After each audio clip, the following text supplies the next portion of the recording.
యూరిన్లో infection.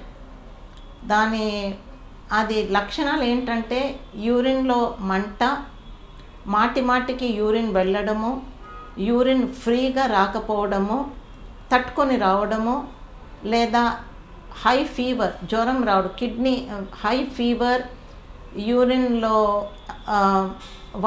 వాంతులు అవ్వడము, కడుపులో నొప్పి, కిడ్నీస్ స్పైన్కి ఇటు అటు రెండు వైపులా ఉంటుంది. సో మనకి బ్యాక్ ఏక్ అలా ఉంటే కిడ్నీ యూరినరీ ఇన్ఫెక్షన్ ఉందా అన్నది మనము డిసైడ్ చేసుకోవాలి. ఒకవేళ యూరినరీ ట్రాక్ట్ ఇన్ఫెక్షన్ ఉందా లేదా కనుక్కోనికి మోస్ట్ ఇంపార్టెంట్ టెస్ట్ యూరిన్ అండి.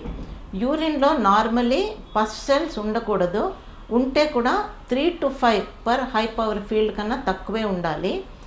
ఇది ఒకవేళ పస్ సెల్స్ ఎక్కువ ఉంటే, లేదా ఆర్బీసీస్ అంటే బ్లడ్, యూరిన్లో ఎప్పుడు కూడా బ్లడ్ రాకూడదు.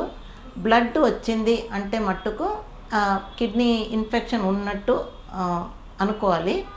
అలా urine test, first test is only urine టెస్ట్లో ఏమైనా తేడా ఉంటే తర్వాత యూరిన్ కల్చర్ టెస్ట్ చేసుకోవాలి.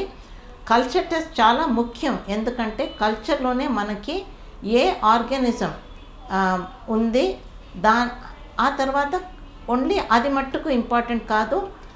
సెన్సిటివిటీ అంటే ఏదైతే ఆర్గానిజం మనకి యూరిన్ కల్చర్లో గ్రో అవుతుందో అది ఏ యాంటీబయాటిక్కి అది పనిచేస్తుంది అన్నట్టుగా మనం అది కూడా చేయించుకోవాలి.